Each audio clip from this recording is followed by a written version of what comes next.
Kelanchal times, हर खबर पर हमारी नजर। इस वक्त हम मौजूद हैं रातू के पूर्वी पंचायत में, जहां पर हमारी मुलाकात हुई है यहां की मुखिया सुषमा तिर्की जी से।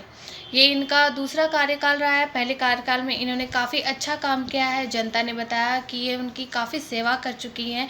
काफ़ी अच्छा अनुभव रहा है इनका। तो आइए जानते हैं कि और आगे ये क्या, मैम आगे आप क्या क्या और करना चाहती है जो आपने नहीं किया है।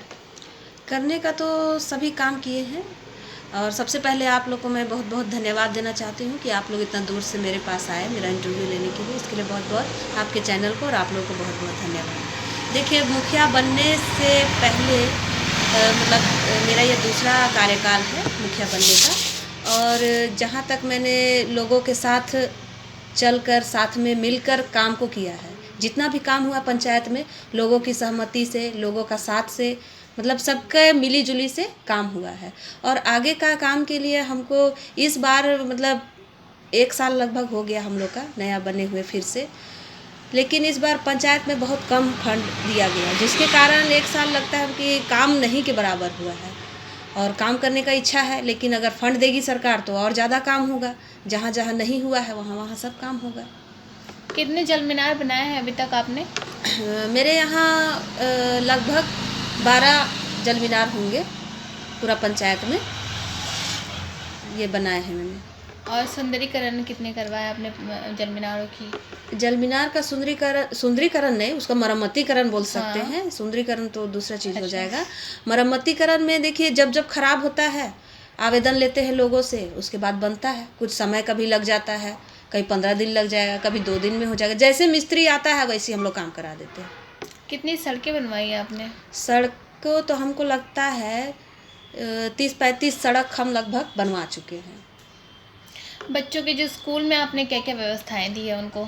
बच्चों के लिए हम आंगनबाड़ी में बेंच डेस्क दे दिए हैं, ताकि बच्चे ज़मीन में जो बैठते थे वो बेंच डेस्क में आराम से बैठ के भी पढ़ रहे हैं। और स्कूल में व्यवस्था दिए हैं कि पानी का व्यवस्था, बाथरूम का व्यवस्था दिए हैं। उसके साथ साथ आप टीचर के लिए बैठने के लिए टेबल कुर्सी भी दिए हैं। बस इतना तो दिए हैं। आप बीच में जा के चेक करती हैं उनको कि हाँ सब कुछ सही है कि नहीं है? हाँ हाँ, जाते हैं। आप जाके टीचर से भी पूछ सकते हैं, बच्चों से भी पूछ सकते हैं कि मुखिया जी आते हैं कि नहीं। सबसे बड़ी बात है बच्चे ही बताएंगे। टीचर तो खैर हम मेरे बारे में तारीफ कर देंगे, लेकिन बच्चे तो जो भी बोलेंगे सच ही बोलेंगे। बच्चों से जाके पूछ सकते हैं कि मैडम आती है कि नहीं, पूछती है कि नहीं। और पंचायत में है तो कुछ कुछ प्रोग्राम हम कराते रहते हैं। स्कूल जाइएगा तो फिलहाल एक ड्राइंग कॉम्पिटिशन करवाए थे, उसमें पेंसिल, रबर, कटर, छोटे छोटे चीज़ बच्चों को फर्स्ट, सेकेंड, थर्ड, और उसके अलावा भी सभी बच्चों को पेंसिल और रबर कटर दिए थे। कितने तालाबों का निर्माण किया है? नहीं, यहाँ मेरे पंचायत में तालाब निर्माण नहीं है। जगह यहाँ बहुत कम है, और जो बड़ा तालाब है उसमें राजा का है, इसलिए उसमें वो महारानी जी हम लोग की जो है बड़की मनी माधुरी जी, वो करवाते रहती है छठ उठ में, और सब साथ में वो सहयोग रखते हैं साथ में। आपका ये दूसरा कार्यकाल है, तो पहले कार्यकाल में आपने कोरोना काल भी देखा है, तो उस वक्त आपने जनता की क्या क्या सेवाएं की थी? कोरोना काल बहुत ही भयावह था। उस समय का स्थिति, घर से कोई नहीं निकलता था। जब हम लोग के यहाँ राशन दिया गया कि आप लोग को बांटना है, मुखिया जी सबको बांटना है, उस समय बहुत डर लग रहा था, क्योंकि मेरे घर में भी छोटे छोटे बच्चे थे। हम जाएंगे बाहर या हो जाएगा, लेकिन उस डर को मात देते हुए हम लोग, मेरे घर का सभी कोई मिल के हम लोग राशन बांटे। और बाहर भी जाते थे, जहाँ से राहगीर लोग आता था बाहर से, ब्लॉक में रहता था, वहाँ पर जो खाने पीने की व्यवस्था रहता था उसको हम लोग भी साथ में खाते थे, ताकि उन लोग को ना लगे कि हम लोग हम लोग कोरोना ग्रसित है इसलिए, या ये लोग छुआछूत कर रहा है। ऐसा कोई बात नहीं था। हम लोग साथ में खाते पीते भी थे, ताकि उन लोग को ना लगे कि हम लोग को खिला रहा है, ये लोग नहीं खा रहा है। जैसे वहाँ सीईओ थे, बीडीओ भी थे, हम लोग सभी को मिल के वहाँ पर खाते थे, तो उन लोग को लगता था कि हाँ ये लोग भी खा रहे हैं तो हम लोग भी अच्छा से खा सकते हैं। राहगीरों को बता रहे थे कि आप लोगों को क्या क्या करना है, कहाँ पर रहना है, कैसे जाना है, बहुत सारा चीज़ बता रहे थे। आपने कितने प्रधानमंत्री आवास अभी तक लोगों को दिलवाया है? प्रधानमंत्री आवास यहाँ लगभग नहीं हुआ है। अच्छा। कुछ अम्बेडकर आवास हुआ है, उसमें 10-12 वो आवास मिला है। प्रधानमंत्री आवास में मेरा जब यहाँ 2011 में सर्वे हुआ था आवास योजना के लिए, उस समय 0 दिखाया गया था डाटा में, जिसका हम विरोध किए, बताए सर को, लिखित रूप में दिए कि सर हमारे यहाँ तो 0 है। जबकि 2011 में, अब उस समय जब मिट्टी घर था, अभी तो चलिए कुछ लोग तो ज़मीन बेच के चाहे जैसे भी कोई भी परिस्थिति में लोन लेके घर उर बना लिया है, लेकिन जब 11 में उस समय मिट्टी घटा तो सर्वे में 0 कैसे आया, इस बात को हमने रखा। उसके एवज में फिर बाद में जब ये जियो टैग होने लगा तो कम से कम 30 घर का जियो टैग हुआ, फिर उसके बाद बंद हो गया। उसके बाद अभी फिर आने वाला है अबुआ आवास योजना, तो उसमें अब लगेंगे और उसमें करवाएंगे।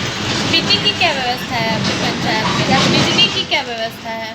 बिजली लगभग पूरे पंचायत में है, और यहाँ पर हमने इधर एक क्षेत्र है कांटाबारी, वहाँ पर हम लोगों ने बिजली कनेक्शन पूरा दिलवाया था। पूरा गांव के लोग हम लोग सभी उठ के गए थे, बिजली ऑफिस घेराव किया था, और लगभग वहाँ पर कुछ मतलब 2 सप्ताह के बाद ट्रांसफार्मर लग गया और सबके घर में कनेक्शन आ गया। स्ट्रीट लाइट लगभग 200 लगा है, 200 लगा है, 200 अभी चालू है, कुछ खराब भी है, उसको अभी बनवाने के लिए हम लोग बोल दिए हैं। जैसे कुछ दिन पहले भी मुड़मा में हुआ ऐसा कि मंदिरों को खंडित किया गया है, तो यहाँ पे जैसे आप सकते भगवान भी सुरक्षित नहीं है, तो लोग कितने सुरक्षित रहेंगे? उसके लिए आपने अपने पंचायत में क्या क्या सुरक्षा रखी हुई है? देखिए अभी तो मामला बहुत गर्म है, आप देख ही रहे हैं, बार बार थाना पर लोग जा रहे हैं कि क्यों ऐसा हुआ, जो दोषी है उसे जल्दी से जल्दी पकड़ा जाए, उसे कड़ी से कड़ी सज़ा दिया जाए। देखिए ये आस्था पर, ये लोगों की आस्था पर चोट है, जिससे हम लोग भी बहुत दुखी हैं कि इस तरह का जब घटना हो रहा है आने वाले दिन में, तो आम जनता थोड़ा सा सुरक्षित नहीं है। लेकिन जब हम लोग प्रशासन को इसमें दिए तो प्रशासन सांत्वना दे रही है कि वो मतलब दोषी को पकड़ेगी। अब जिस दिन दोषी पकड़ाएगा उस दिन ही पता चलेगा कि क्यों ऐसा किया गया, मतलब हिंदू देवी देवताओं पर क्यों प्रहार किया गया इस तरह का। मतलब दिल में बहुत ख़राब लग रहा है कि जब देवी देवता जब हम लोग के यहाँ सुरक्षित नहीं है तो आम जनता कैसे सुरक्षित रहेगा। ये सब प्रशासन से कहा गया है, इस पर ध्यान दिया जाए। अपने पंचायत में अपने सुरक्षा के लिए क्या क्या प्रबंध किए हैं ताकि ये घटना आपके पंचायत में ना हो? देखिए अभी तक तो सुरक्षा नहीं किए हैं, लेकिन लोगों में अपने ही जागरूकता आ गई है कि अब हम लोग को मंदिर का भी देखभाल करना है। ताला उला लगा के रखे हैं, फिर भी रात में लोग निकलते हैं, एक आध बार देखते हैं, CCTV कैमरा भी देखते हैं कि इस तरह की घटना ना हो। अगर कोई दिखाई देता है रात में तो लोग निकल के तुरंत आते हैं, एक दूसरे को फ़ोन करते हैं, फ़ोन करने का माध्यम से दोनों मतलब निकल के लोग भीड़ हो जाते हैं, निकल के देखते हैं कि कौन है। अगर गाँव का लोग है तो अगर कोई विक्षिप्त है या तो फिर कोई ऐसे ही आदमी है तो उसको पूछा जाता है कि क्यों भाई तुम यहाँ पर घूम क्यों रहे हो, उसके बारे में जानकारी लिया जाता है। अगर वो सही आदमी निकला तो उसे छोड़ दिया जाता है, और अगर गलत आदमी निकला तो उसे थाना में दे दिया जाएगा। महिलाओं और छोटी बच्चियों के लिए आपने क्या सुविधा रखी है? मतलब जैसे कह सकते हैं ना, अभी भगवान भी सुरक्षित नहीं है, लड़कियों के साथ कभी भी कुछ भी हादसा हो सकता है, तो आपने अपने पंचायत में लड़कियां सुरक्षित रहे इसके लिए आपने क्या क्या किए हैं? क्या विश्वास सबसे पहले तो देखिए लड़की लोग को तो सबसे पहले देखिए एक आंगनबाड़ी में छोटी बच्ची लोग होती है, उसका सुरक्षा तो वो लोग बच्ची लोग तो खुद नहीं कर सकती है, लेकिन उसका जो गार्जियन है, जो माँ है, वो छोड़ने आती है आंगनबाड़ी में उसकी माँ को भी बोल दिया गया है कि आप लोग अपने बच्चों को साथ लाएं और साथ ले जाएं। जब वो आंगनबाड़ी से निकले तो अपना गार्जियन के साथ जाए, ना कि अकेले जाए। तो इसमें गार्जियन का ही रोल है कि वो बच्चों को देखे कि कहीं मेरा बच्चा को कोई दूसरा आदमी ठग नहीं रहा है या कोई उसे परेशान तो नहीं कर रहा है। और लड़कियों के मामले में अब सभी लड़की लगभग जागरूक हो गई हैं। अब कुछ भी होता है तुरंत फ़ोन आता है कि हाँ मैडम ऐसा ऐसा हुआ है। ये कहीं जाने से पहले या कोई कुछ बोल रहा है या ठगने भी आया है तो भी फ़ोन आता है कि मैडम इस तरह का बात है, तो हम बोलते उसको रोक के रखो। उसके बाद हम लोग जाते हैं और करते हैं काम, उसको पूछते हैं क्या है भाई, क्या क्यों तुम ऐसे परेशान कर रहे हो लोगों को। आपके पिछले कार्यकाल में अभी कार्यकाल जो चल रहा है इसमें आपको क्या क्या परेशानियों का सामना करना पड़ा, क्या कठिनाई आई है आपके लाइफ में? कठिनाई तो बहुत आई है, क्योंकि देखिए मेरा एक तो सबसे छोटा बच्चा है, छोटा बच्चा रहने के कारण थोड़ा सा कामकाज में दिक्कत हो रही है। लेकिन साथ में अगर सरकार हम लोग को फंड भी नहीं देगा, फंड भी देगा तो इतना कम देगा जिससे कि हम लोग कुछ काम ही नहीं कर सकते हैं, तो क्या फ़ायदा हुआ।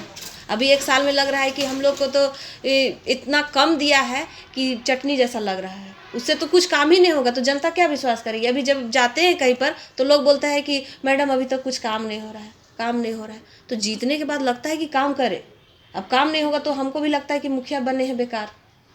आगे के 3 साल के कार्यकाल में और आप क्या क्या करना चाहते हैं जो आपने अभी तक नहीं किया हुआ है? देखिए सबसे पहली बात तो हम करना चाहते हैं, लोगों में जागरूकता करना चाहते हैं। जो कचरा होता है ना उस पर हम ज़्यादा फोकस करना चाहते हैं।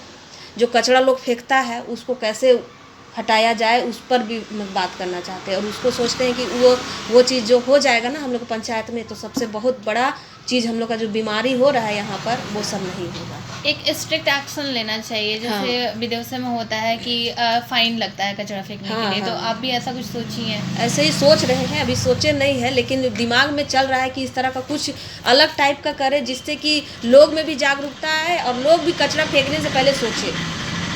ये चीज़ सोच रहे हैं करने का। और कुछ ऐसा जो आप कहना चाहती हैं जनता से? जनता से हम यही कहना चाहते हैं कि आने वाला दिन में आप लोग सभी कोई अपना जो इतना बीमारी हो रहा है पंचायत में, हर गांव में, हर घर में गंदगी से, उस गंदगी पर ध्यान दें और उस गंदगी को साफ़ करने का प्रयास करें। जहाँ तहाँ गंदगी नहीं करें और पूरे लोग मिलकर रहें। लड़ाई झगड़ा और कुछ भी सामाजिक घटना होती है उस पर भी लोग आराम से संगठन बना के आराम से उस पर बात करके इस समस्या का समाधान करें, लड़ाई झगड़ा ना करें। बस यही सब अपने जनता से हम कहना चाहते हैं।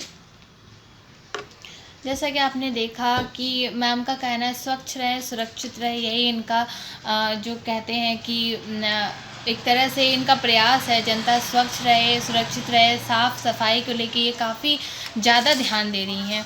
इसके लिए हमें उम्मीद है कि मैम अच्छे से काम भी करेंगी और हम अपने पंचायत को काफ़ी सुरक्षित भी रखेंगी। ये एक नंबर पंचायत बन सकती है एक टाइम पे, है ना मैम?